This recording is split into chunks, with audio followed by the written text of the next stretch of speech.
Hello friends, स्वागत है मेरे YouTube channel English with Varun पे। जैसा कि आप लोग जानते हैं कि मैंने हिंदी का सेशन चालू किया था क्लास 12 के स्टूडेंट के लिए, और उसमें मैंने बताया था कि वर्ण विचार क्या होते हैं। मैंने बता दिया है आप लोग को कि वर्ण विचार क्या होते हैं। अगर अभी तक हमारे आप चैनल को सब्सक्राइब नहीं किए हैं तो आपसे अनुरोध है कि आप चैनल को सब्सक्राइब कीजिए और अपने दोस्तों के साथ शेयर कीजिए, और उन्हें बताइए कि इस चैनल पर हिंदी के इंग्लिश के साथ साथ हिंदी का भी वीडियो उपलब्ध है, जो कि आपके 2023 बिहार बोर्ड एग्जाम के लिए बहुत ही ज्यादा जरूरी है। और ये भी बताइए कि इस वीडियो में यानी इस चैनल पे बिल्कुल बेसिक से बताया जाता है और बिल्कुल एडवांस तक बताया जाता है।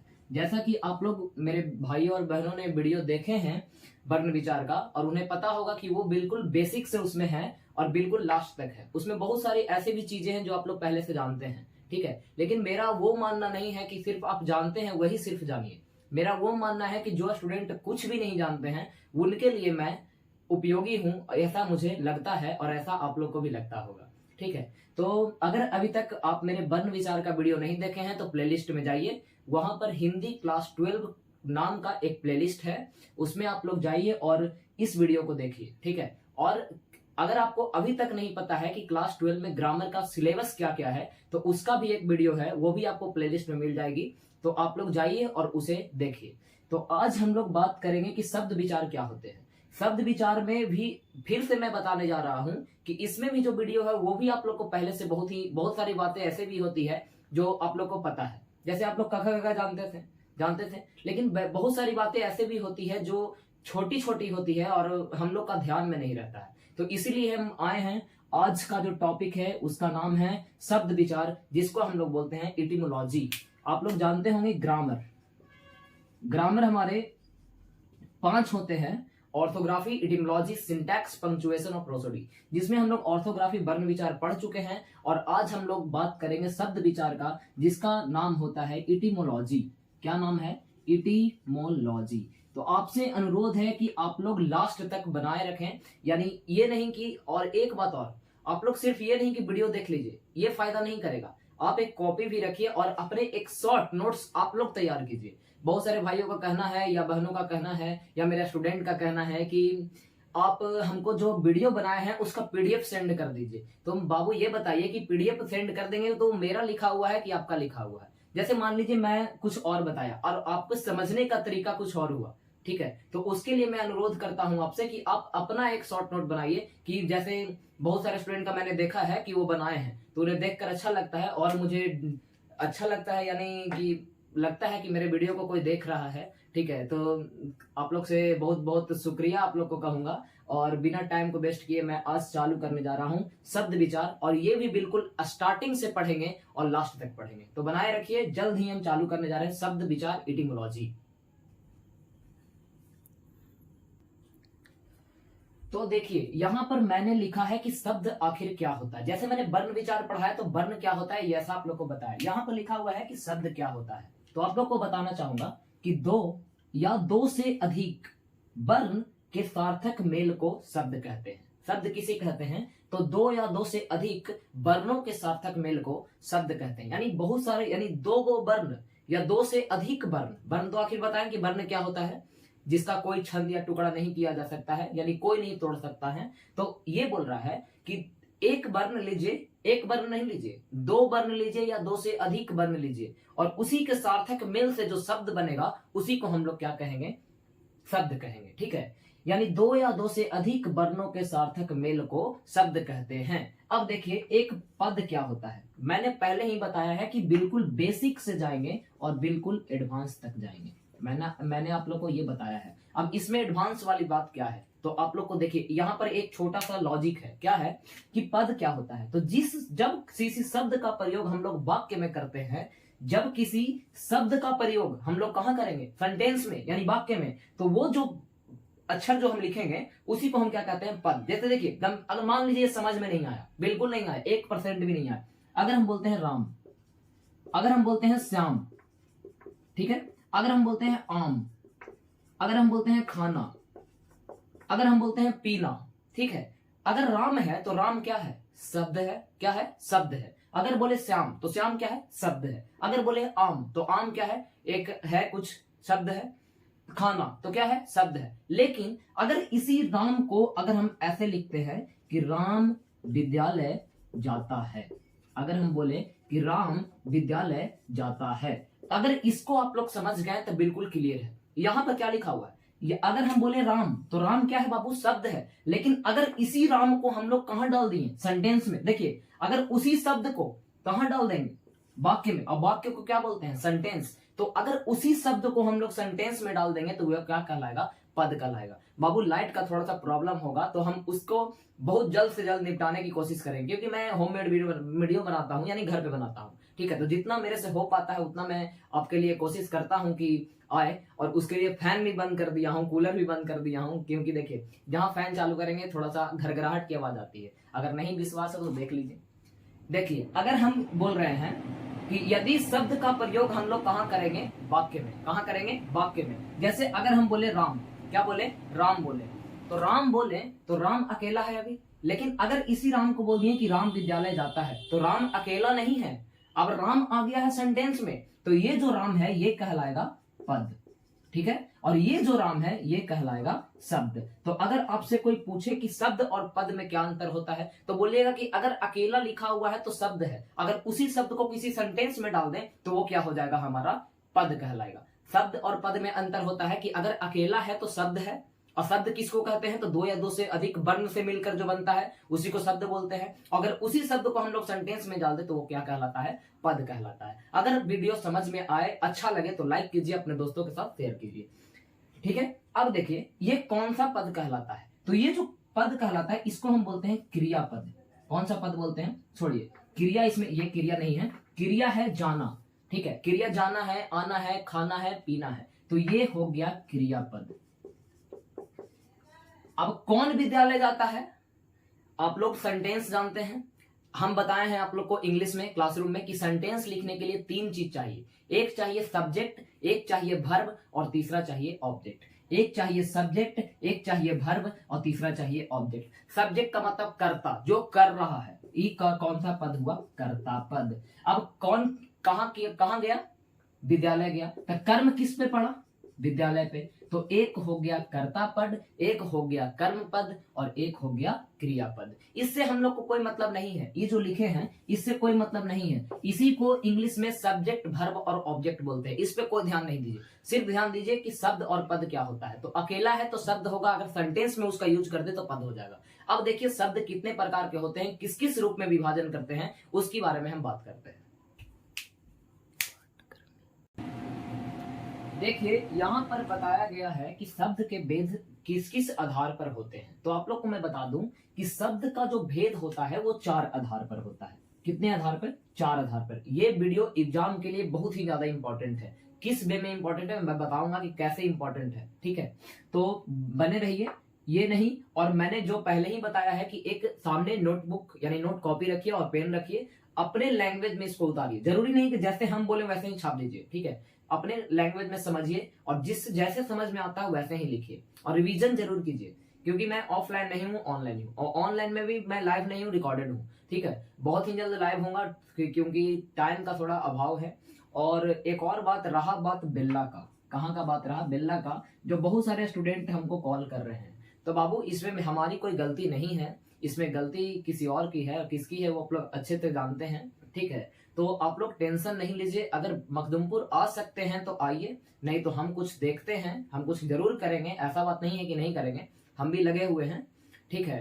तो बहुत जल्द उसके बारे में हम लोग बात करेंगे और आप लोग को सूचना मिलेगी। आप लोग मेरे टेलीग्राम को जरूर ज्वाइन कीजिए, इंग्लिश विद वरुण। उस पर लेटेस्ट अपडेट मेरा मिलते रहता है, ठीक है। मैंने मान लीजिए कि कोई वीडियो आने वाली है या कोई क्या हुआ है क्या नहीं हुआ है, इसके बारे में मैं उस पे बताते रहता हूँ, क्योंकि और ज्यादा मुझे कांटेक्ट नहीं है कि मैं सबको पर्सनली बताऊं, ठीक है। तो टेलीग्राम को आप लोग ज्वाइन कीजिए, इंग्लिश विद वरुण, और अपने दोस्तों को भी बताइए कि इसको ज्वाइन कीजिए लेटेस्ट अपडेट के लिए, ठीक है। तो हम लोग बात करते हैं शब्द का भेद। तो ये 4 आधार पे होता है। एक होता है अर्थ के आधार पर, एक होता है रचना के आधार पर, और एक होता है उत्पत्ति के आधार पर, और एक होता है रूपांतर के आधार पर, ठीक है। तो हमारे जो शब्द हैं वो कितने प्रकार के होते हैं, यानी कितने भेद होते हैं, 4 आधार पे, ठीक है। कितने आधार पे, 4 आधार पे। अर्थ के आधार पे, रचना के आधार पे, और उत्पत्ति के आधार पे और क्या रूपांतर के आधार पे। तो पहला देखिए कि अर्थ के आधार पर कितने होते हैं। तो अर्थ के आधार पर हमारे होते हैं 2। कितने होते हैं? 2। दम क्लासरूम में याद हो जाना चाहिए, दम पूरा वीडियो देखिए याद, अलग से कुछ भी दिमाग लगाने की कोई जरूरत नहीं है, कोई आवश्यकता नहीं है, पूरा बताया जाएगा, दम स्टार्टिंग से लेकर लास्ट तक बताया जाएगा। रचना के आधार पर कितना है? 3। उत्पत्ति के आधार पर कितना है? 4। और रूपांतर के आधार पर कितना है? 2। अर्थ के आधार पे 2, रचना के आधार पे 3, उत्पत्ति के आधार पे 4 और रूपांतर के आधार पे 2। अर्थ के आधार पे 2 भेद होते हैं, एक होता है सार्थक और एक होता है निरर्थक। पहला सार्थक और दूसरा निरर्थक। क्या होता है, कैसे होता है, तुरंत, ठीक है, आगे पीछे कुछ नहीं। रचना के आधार पे 3, रूढ़ शब्द, यौगिक शब्द, योग रूढ़ शब्द, ठीक है, रूढ़ शब्द, यौगिक शब्द, योग रूढ़ शब्द, किसके आधार पे? रचना। उत्पत्ति के आधार पे तत्सम, तद्भव, देशज, विदेशज। और कहीं कहीं अगर ज्यादा कुछ अगर एडवांस पढ़िएगा तो एक और आता है जिसका नाम होता है वर्ण संकर। ये कुछ बेसिकली उतना कुछ होता नहीं है, लेकिन हम बता दे रहे हैं। ऐसे बेसिकली 4 भेद, कितना? 4, तत्सम, तद्भव, देशज, विदेशज। लेकिन अगर कुछ ज्यादा ही आप लोग को नॉलेज प्राप्त करनी तो एक और होती है, क्या? वर्ण संकर। और रूपांतर के आधार पर नहीं लिखे, लिख देते हैं। 2 होता है, एक होता है विकारी शब्द और दूसरा होता है अविकारी शब्द। पहला होता है विकारी शब्द और दूसरा होता है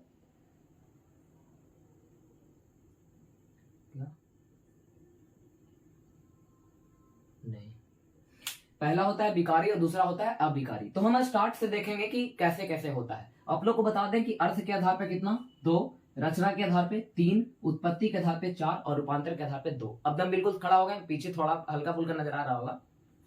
अर्थ के आधार पे 2, पहला सार्थक और दूसरा निरर्थक। दूसरा रचना के आधार पर रूढ़ शब्द, यौगिक शब्द, योग रूढ़ शब्द। और आ गया बात किसका? उत्पत्ति का, तो तत्सम, तद्भव, देशज, विदेशज। और अगर कुछ ज्यादा चाहिए तो एक होता है वर्ण संकर और एक जो बच गया रूपांतर, विकारी और अविकारी। इसका तो अलग से भी मैं बताऊंगा। तो अगर हम बात करते हैं स्टार्टिंग से कि अर्थ के आधार पे क्या होता है और कैसे होता है, तो बिल्कुल बने रहिएगा।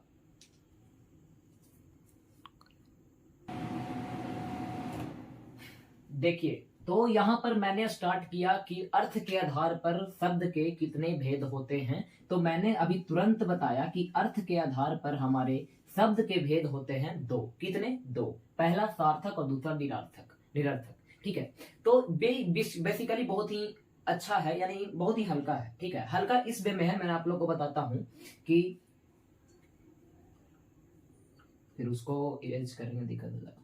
सार्थक शब्द वैसा शब्द जिसका कोई निश्चित अर्थ निकलता है, यानी अगर हम कोई शब्द लिखते हैं और उसका कोई अर्थ निकले तो वो सार्थक शब्द हो गया, ठीक है। कोई भी शब्द हो, दुनिया का कोई भी ऐसा शब्द जिसको लिखने के बाद हमको पता चले कि ऐसा कोई शब्द होता है, तो उसी को हम क्या बोलते हैं? सार्थक शब्द। वैसा शब्द जिसका कोई निश्चित अर्थ निकलता है उसी को सार्थक शब्द बोलते हैं। जैसे बोले कि रोटी, तो आप लोग जानते हैं कि रोटी क्या होता है। अगर हम बोले चाय, जो कि मैं चाय यानी टी लवर जिसको बोलते हैं वो हूँ, यानी चाय में ही जिंदगी है। और तोहनी की जिंदगी बाबू कोची कोची में हो तो, लेकिन हमार जिंदगी चाय में हवे, ठीक है।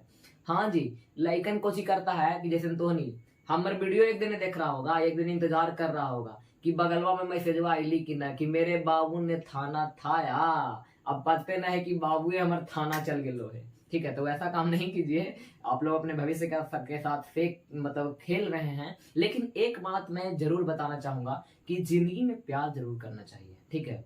थोड़ा सा टॉपिक इधर उधर हो जाए, लेकिन आपके भले के लिए एक बात बोलना जा रहा हूँ कि जिंदगी में क्या करना चाहिए? प्यार जरूर करना चाहिए।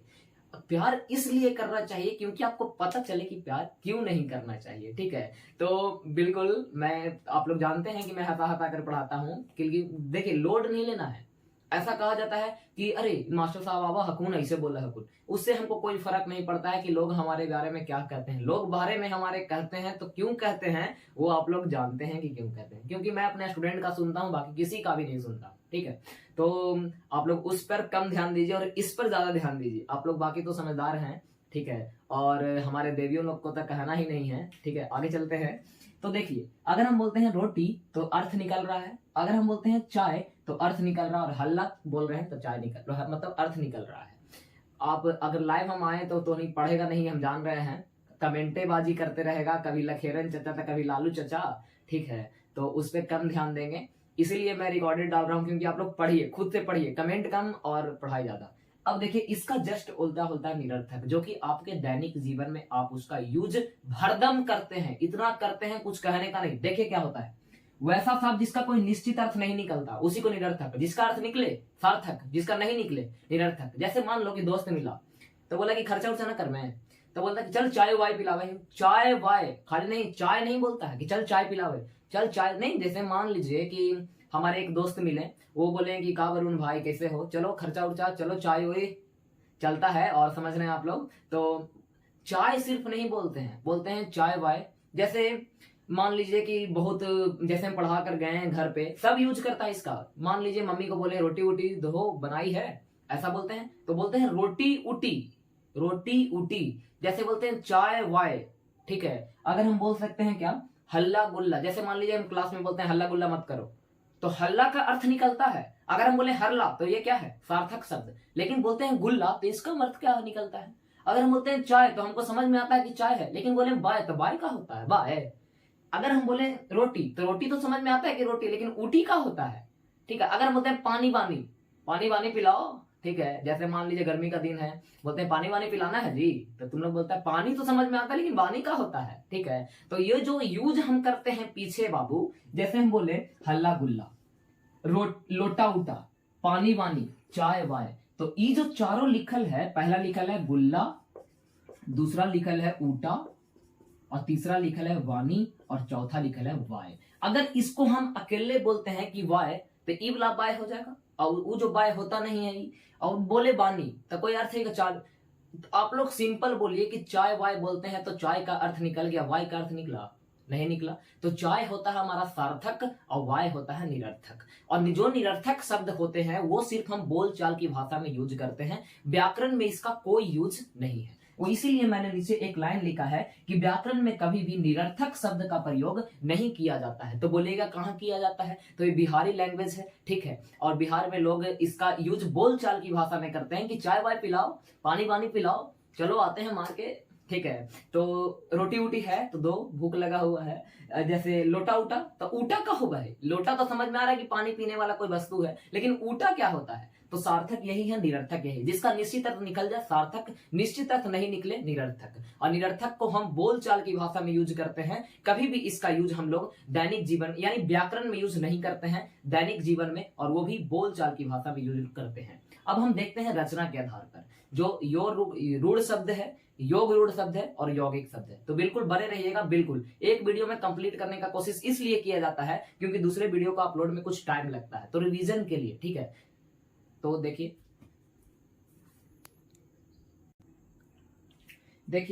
थोड़ा सा यहां पे लिखा हुआ है कि रचना के आधार पर। अभी हम लोग देखें किसके आधार पे, अर्थ के आधार पे। दो, जिसका कोई अर्थ निकल जाता है वो सार्थक कहलाता है, और जिसका अर्थ नहीं निकलता है, जिसको हम बोलचाल की भाषा में यूज करते हैं, वो निरर्थक होता है। टाइम को बिना वेस्ट हुए आगे बढ़ेंगे क्योंकि बहुत ही हल्का हल्का ये चीज है, ठीक है। बिल्कुल समझना है, एक बार समझिए कहानी खत्म है।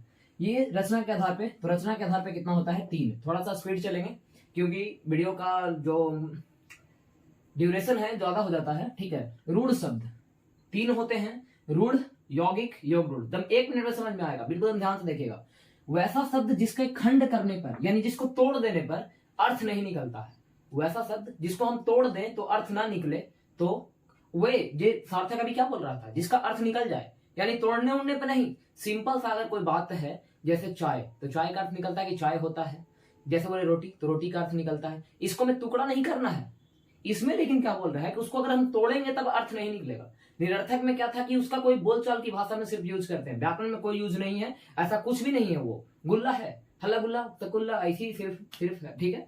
तो यहां पर है कि वैसा शब्द जिसको हम तोड़ देंगे, खंड कर देंगे, तो अर्थ नहीं निकलेगा। जैसे लिखा हुआ राज, तो अगर हम राज को ऐसा लिख दें, राज, रा प्लस रा को अलग कर दें और ज को अलग कर दें, तो बोलिए रा को अलग करने पर या ज को अलग करने पर कोई अर्थ निकल रहा है, नहीं निकल रहा है। बाबू सागर लिखा हुआ है, तो सा को अलग कर देते हैं, ग को अलग कर देते हैं, और र को अलग कर देते हैं, तो बोलिए तो इसका कोई अर्थ निकल रहा है। तो ऐसा कोई शब्द जिसको अगर हम तोड़ दें और अर्थ ना निकले, तो वो हमारा रूढ़ शब्द कहलाता है। कौन सा शब्द कहलाता है, रूढ़ शब्द। थोड़ा सा बाबू हल्का फुल्का इधर उधर हो जाए तो थोड़ा मैनेज कीजिएगा, ठीक है। यहां पर लिखा हुआ है यौगिक शब्द। क्या है, यौगिक शब्द। तो शब्दों को मेल करने पर यानी शब्दों को मिलाने पर वो सब मिलाने नहीं, शब्दों को मिलाने पर दोनों का अर्थ निकल जाए। यानी अगर हम दो मान लीजिए कि शब्द है, उसको तोड़ दे बिचवा से और दोनों के अर्थ निकल जाए, तो वो हमारा क्या कहलाता है? यौगिक यानी कंपाउंड। कंपाउंड आप लोग पढ़े हैं, कंपाउंड एक नहीं बनता है, कंपाउंड बनाया जाता है। ठीक है, तो यही यहाँ पर बोल रहा है कि अब बोले केमिस्ट्रियो पढ़ा था सर। ठीक है, जैसे आप लोग को बता दूं कि अभी दिसंबर तक तो यही चलेगा, हिंदी और इंग्लिश। इंग्लिश आ रही है, बहुत ही जल्द आ रहा है रिवीजन, दम धमाकेदार रिवीजन। सिर्फ आप लोग से अनुरोध है कि वीडियो को दम शेयर कीजिए, जितना शेयर कर सकते हैं। मैंने सोचता हूं कि ऐसा तो सोचता हूं कि एक वीडियो पे 1K व्यू जाए, लेकिन जा नहीं पाता है, 400 500 300 पे रह जाता है, क्योंकि उसकी वजह आप लोग हैं, हम नहीं है। हम तो अपना प्योर बेस्ट दे रहे हैं, पूरा बेस्ट दे रहे हैं, जितना मेरे से हो पाता है मैं पूरा देता हूं, लेकिन आप लोग शेयर नहीं करते हैं। ठीक है, तो ये आप लोग कीजिए, आपसे अनुरोध है। और बाकी अगर नहीं करने का मन है, क्योंकि बहुत सारे के मन में ये होती है कि हम तेज हिए, ओकरा हम बता दिली तो वो तेज हो जीता। ठीक है, कि अरे हम वरुण सर से पढ़ाइए, ओकरा भेज देवी, वो जान दी थी ट्रिकवा। वरुण सर बोला हल्किन कि ये कॉपी पेस्ट, कॉपी पेस्ट का नाम सुने हैं बाबू? कॉपी पेस्ट का बताए थे ना कि कॉपी पेस्ट क्या होता है। ठीक है, तो कॉपी पेस्ट उसको बोलते हैं जिसका कॉपी पेस्ट का आविष्कार कौन किया है, आप लोग जानते हैं? कमेंट में बताइए कि कॉपी पेस्ट का आविष्कार कौन किया, और इसके बारे में मैं अगले वीडियो में बताऊंगा कि कॉपी पेस्ट। आप लोग सबको मैं बताया हूँ, देवियों लोग से अनुरोध है वो भी बताइए। वो तो बताएंगे नहीं, लेकिन हम जान रहे हैं ये अंदर अंदर थोड़ा होता है। तो ये जो है, शब्दों को मेल करने पर दोनों का अर्थ निकल जाए। जैसे लिखा हुआ है विद्यालय, तो अगर हम विद्यालय को तोड़ते हैं तो ई विद्या हो गया और ई का ची हो गया आलय। अगर हम इसको तोड़ दिए तो विद्या अलग हो गया और आलय अलग हो गया। तो विद्या का मतलब तो आप लोग जान ही रहे हैं, शिक्षा, और आलय का मतलब घर। तो बोलिए अगर इसको तोड़े हैं तो दोनों का अलग अलग अर्थ निकल रहा है कि नहीं निकल रहा है? बोलिएगा कि निकल रहा है। यानी शब्दों का मेल करने पर, यानी शब्दों को जब हम मिलाएंगे तो दोनों का अर्थ निकलेगा। ठीक है, देखिए दोनों का अर्थ निकल रहा है कि नहीं? जैसे हिमालय, तो हिम प्लस आलय इसको नहीं लिख सकते हैं? लिख सकते हैं ना बाबू? तो हिम का भी अर्थ निकलता है और आलय का भी अर्थ निकलता है। ठीक है, तो अगर हम उसको तोड़ेंगे या मिलाएंगे तो दोनों का अर्थ निकलेगा, तो उसी को हम यौगिक शब्द बोलते हैं। और योग रूढ़ एक से स्पेशल ही बोले कि ले तू टूटला पे न मिले हैं, हम तोड़ला पे और मिलला पे दूसरा के रूप दे दे। देखो कैसे दूसरा के रूप देता है। थोड़ा सा आप लोग के लिए सैनिटाइजर रखे हुए हैं, यहीं पर तो मारेंगे इसे। ठीक है, सब प्योर हो जाएगा, सब पास हो जाएगा। ठीक है, देखिए यहां पर क्या बोलता है योग रूढ़। योग रूढ़ ये बोलता है कि यौगिक कुछ बोला कि तोड़ला के दोनों के अर्थ निकले, लेकिन योग रूढ़ कुछ बोलता है कि ले हमरा तोड़ देख के अर्थ निकला हो। ये बोलता है वैसे शब्द योग रूढ़ कहलाते हैं, यानी वे योग रूढ़ वैसे शब्द कहलाते हैं जो अपना साधारण अर्थ न देकर विशेष अर्थ देता है। यौगिक को हम क्या किए? तोड़े तो बिल्कुल वही अर्थ निकला कि आलय का मतलब घर होता है, लेकिन ई कुछ बोलता है कि तोड़ हमरा, फिर देख कि का हो बहु। जैसे लिखा है लंबोदर, क्या लिखा हुआ है? लंबोदर। तो अगर हम इसको तोड़ते हैं तो इसका अर्थ क्या निकलता है? लंबा है उदर जिसका, ये होता है लंबोदर। लंबा है उदर जिसका, वो होता है लंबोदर। और लंबोदर हम किसको बोलते हैं? तो बोलिएगा गणेश जी को। तो अगर हम इसको तोड़ते हैं तो बेसिकली अर्थ ये समान अर्थ नहीं दिया, ये समान अर्थ का चीज देगा लंबा प्लस उदर। लंबा प्लस क्या देगा? उदर देगा ना। लेकिन अगर हम लंबा प्लस उदर बोलते हैं तो हमको दिमाग एकदम सीधे किसको पे जाता है? गणेश जी पे। यानी ये अपना साधारण छोड़ दिया, बोले कि हम लंबोदर नहीं, हम गणेश जी हैं। क्या है? गणेश जी। यानी वैसा योग रूढ़ कहलाता है, वैसा शब्द योग रूढ़ कहलाता है जो अपना सामान्य अर्थ को छोड़कर एक विशेष अर्थ देता है, यानी पार्टिकुलर। दम हम खास हैं, ये बोलता है कि सबसे खास हम ही हैं, हमारा कोई टक्कर नहीं दे सकता है। जैसे पंकज, तो पंकज बाबू बोलते हैं कमल को। ठीक है, और कमल कहाँ खिलता है? कीचड़ में। तो कीचड़ में जन्मा हुआ को क्या बोलते हैं? पंकज बोलते हैं। और अगर इसको हम तोड़ते हैं तो पंक प्लस जा होगा ना। ठीक है, तो और ये ऐसा आता है कि लंबोदर कौन सा समास है। ठीक है, तो समास का बिल्कुल ट्रिकली वीडियो लाऊंगा, एकदम डायरेक्ट क्वेश्चन बनेगा एग्जाम में, तो बिल्कुल बनाए रखें, फेयर जितना कर सकते हैं। अब हम बात करते हैं आगे वाले पे। एक हम लोग देखें अर्थ, एक देखें रचना। अब हम बात करेंगे उत्पत्ति। ज्यादा देर नहीं, मात्र 5 से 6 मिनट और बने रहिए।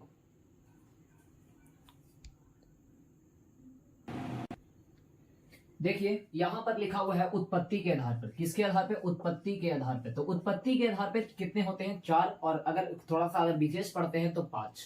तो बात करते हैं पांचों को एक एक करके। तो यहाँ पे लिखा हुआ तत्सम, तो वो बोलता है तत्सम वो शब्द होता है, ठीक है, हिंदी में प्रयुक्त संस्कृत के मूल शब्द, यानी हिंदी में हम यूज करते हैं लेकिन वो होता कैसा है? संस्कृत। जैसे आप लोग गंगा का नाम सुने होंगे, तो बाबू गंगा जो है संस्कृत शब्द है, लेकिन हम लोग यूज कहाँ करते हैं? हिंदी में। जैसे आप लोग बोलते हैं कमल, तो कमल एक संस्कृत शब्द है और इसका यूज हम कहाँ करते हैं? हिंदी में। जैसे बोलते हैं पुस्तक, तो पुस्तक जो है संस्कृत शब्द है और इसका यूज हम कहाँ करते हैं? हिंदी में। तो वैसा शब्द हिंदी में प्रयुक्त संस्कृत के मूल शब्द को तत्सम कहते हैं। यानी हिंदी में प्रयोग किया जाता है कौन सा शब्द को? तो संस्कृत के मूल शब्द को, उसको क्या बोलते हैं? तत्सम। अब ये है देखिए तद्भव, तो तद्भव क्या बोलते हैं कि तत्सम जिसको बिगाड़ दे वही तद्भव कहलाता है। तत्सम जिसको बिगाड़ दे वही तद्भव कहलाता है। जैसे तोहनी के कौन बिगाड़ा है? तो बोलेगा वरुण सर। कौन बिगाड़ा है? वरुण सर। ऐन जी बोलता है ना जी कि कौन बिगाड़ा है? वरुण सर। खाली लखेरन लखेरन करते हैं, ठीक है, तो मार वो करेंगे बोलेगा। जैसे तद्भव किसको बोलते हैं? तो हिंदी में प्रयुक्त संस्कृत के बिगड़े रूप, यानी हिंदी में हम प्रयोग करते हैं लेकिन बिगाड़ा कौन है? संस्कृत। संस्कृत के बिगड़े रूप को तद्भव कहते हैं। और संस्कृत के शब्द क्या होता है? तत्सम होता है, अभी बताया ना। और हम अगर इसका बेसिकली डिफिनेशन पूछे तद्भव क्या होता है, तो तत्सम जिसको बिगाड़ दे, यानी तत्सम के बिगड़े रूप को तद्भव कहते हैं।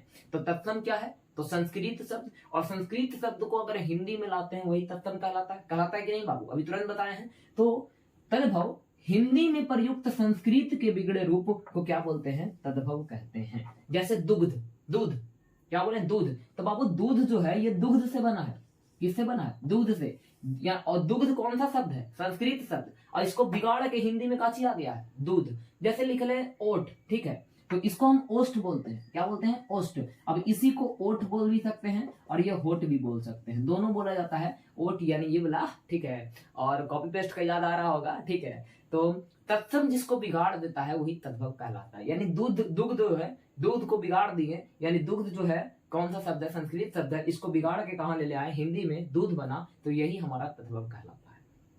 अब देखिए देशज, अपने ही शब्द की बोलचाल भाषा, यानी जो शब्द हमारे ही देश का है। जैसे खच्चड़, तो खच्चड़ तो हमनी के शब्द नहीं बोलता है, बड़ा तो दम खच्चड़ है, कैसे करता है, ठीक है, लड़कियन की बीमारी होता है सब बोले के, ठीक है। लड़का लोग खच्चड़, लड़कन तो दम एक एक नंबर गाली देता है जी, इतना दम विशेष बिहार के, लेकिन तो आओ, है ना, क्या बिहार वालों, कैसे हैं आप लोग? उम्मीद है अच्छे होंगे, ठीक है। तो अपने ही देश की बोलचाल से आए भाषा को क्या बोलते हैं? देशज। जैसे दम खच्चड़ पूछ ले है, खच्चड़ का चीज है, तत्सम है, तद्भव है, देशज है कि विदेशज है। अपन जगह के बाद साधन तो नहीं ऐसी समझ जाएगा जी, एग्जाम में आवेगा ना तो ऐसी समझ जाएगा, अरे इंडिया में बोले जाओ तो आप कहूँ ना, अहू कहाँ बिहार में, अहू कहाँ जहानाबाद में, जिला में, हमार जिला जहानाबाद है। अकड़, जो अकड़ हम लोग दिखाते हैं, ठीक है, सब में अकड़ होता है, ठीक है, कि हम जो है जो कोई नहीं है। जैसे हम ही बोलते हैं कि हम सबसे बढ़िया पढ़ाते हैं, लेकिन आप लोग को हम बताएं कि अगर कोई पूछे कि वरुण सर कैसे पढ़ाते हैं, तो बोलेगा दम बकवास, तुम पूछो ना, खाली हसाबा गुन आवा गुन चल जा गुन, ठीक है। ये है घोटाला। घोटाला से याद आता था बाबू चारा घोटाला के, बहुत दुखद वाला घटना है। इस पर विशेष बात नहीं करेंगे क्योंकि हम भी, आप भी एक आदमी हैं और एक पार्टी के हैं, ठीक है। अब देखिए विदेशज, तो विदेशी भाषा से आए शब्द को विदेशज बोलते हैं। एक होता है देशज जो अपना देश का है, और एक होता है विदेशज यानी विदेश की कोई भाषा को अगर हम यूज करते हैं। जैसे चॉकलेटवा, के को खाया है और के को खिलाया है, कमेंट में बताइए, ठीक है, नहीं बताइएगा तो मिल के बताइए। जैसे डेयरी मिल्क बड़ी हमरा मिलता है जी, का बताए, हम डेयरी मिल्क खेते खेते परेशान है, लेकिन खिलाया नहीं है अभी तक कोई के। खोज जारी है, और वैसे ही लड़की खोज रहे हैं जो एकदम काली हो और 2-3 महीना से नहीं नहाई हो, ठीक है। तो आप लोग जानते हैं कि हम लोग को क्या शादी से बहुत चिढ़ है, ठीक है, बस जिंदगी चल रहा है। अब कौन टेंशन लेवे जाता है जी, भोरे उठेगा ना तो पता है बोलेगा टुनमुनिया के दूध लेके आवा, ठीक है, फिर बोलेगा दूध वाले ले आइला, जा सब्जी उब्जी लेके आवा, अब चले पढ़ावे, तो बोले कहाँ, तो पढ़ावे ना हमारे लिपस्टिकिया, ठीक है। तो ये सब थोड़ा हो जाता है, मैंने यानी शादी यानी जिंदगी स्वाहा, बोलो स्वाहा, जहां है वहीं बोल दो स्वाहा, ठीक है। तो देखिए विदेश से आए शब्द को क्या बोलते हैं? विदेशज, और अपने शब्द को क्या बोलते हैं? देशज। जैसे लिखा हुआ है चकमक, क्या, जब चमकने वाला चकमक, तो ये बाबू चकमक जो है तुर्की शब्द है। अब तुर्की विदेश है, ठीक है। जैसे आप लोग चॉकलेट खाए होंगे, चॉकलेट खाए हैं भी हैं, खिलाए भी हैं, महंगा चॉकलेट आप लोग खाए, अपने लेते हैं लेकिन खिला देते हैं, क्यों भाइयों, ठीक है। तो चॉकलेट जो है ये अंग्रेजी शब्द है। कैसा शब्द है? अंग्रेजी, यानी अंग्रेज लोग इसको लाया है चॉकलेट। हमने इलेम चुसवा बोल रही, इलेम चुसवा ना चॉकलेट। फरमाइश, बाबू फरमाइश जो है फारसी शब्द है, कौन सा शब्द है? फारसी शब्द। तो वैसा शब्द जो मेन है मैं वो लिख दे रहा हूं बिल्कुल। फिर अभी रिवीजन चल रहा है, यानी एक्सरसाइज, यानी चैप्टर बाय चैप्टर। लास्ट में चैप्टर समाप्त होगा, क्वेश्चन करवाएंगे भरदम ऑनलाइन आके लाइव, ठीक है।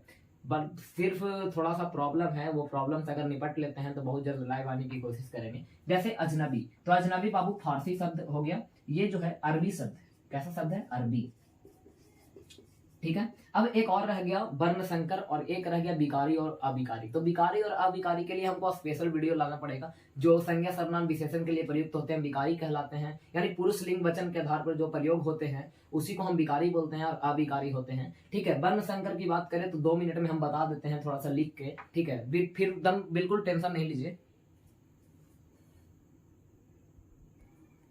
तो बाबू यहाँ पे ध्यान दीजिएगा कि वर्ण संकर अभी बताया, जो अपने ही देश की है वो देशज होती है, और जो विदेश से आया उसको विदेशज बोलते हैं। अब यहाँ पर है वर्ण संकर। बाबू वर्ण संकर उसको बोलते हैं जो 2 देश का मिलके, यानी वैसा कोई शब्द जो जिसको हम अगर तोड़ते हैं तो एक और दूसरा देश के होगा और एक और दूसरा देश के होगा। जैसे देखो लिखा है जेल यात्रा, तो ये जो जेल है और एक है यात्रा, तो जेल जो है वो अंग्रेजी शब्द यानी अंग्रेज का शब्द है, ठीक है, जेल। और यात्रा जो है वो हमारे जगह का है, यानी हिंदी शब्द है, यानी हम लोग के देश का है। जैसे जमा, तो जमा हमारे देश का है, और ये जो बड़ा है ये अरबी शब्द है, ठीक है। कौन सा शब्द है? अरबी शब्द। वोल्टेज का थोड़ा प्रॉब्लम है, ठीक है। तो और रूपांतर के आधार पे मैंने बताया विकारी और अविकारी, पुरुष लिंग वचन के आधार पे जो होते हैं, यानी संज्ञा सर्वनाम विशेषण के आधार पे जो होते हैं विकारी होता है, और विकारी जो जिसको उसको छोड़ के, ठीक है। तो इसका हम एक स्पेशल वीडियो बनाऊंगा, ठीक है। और यहाँ पर हम बात करते हैं कि वर्ण विचार यहाँ पर स्वाहा हुआ था और शब्द विचार भी स्वाहा हुआ। तो 2 चैप्टर आप लोग स्वाहा कर दिए हैं, यानी खत्म कर दिए हैं।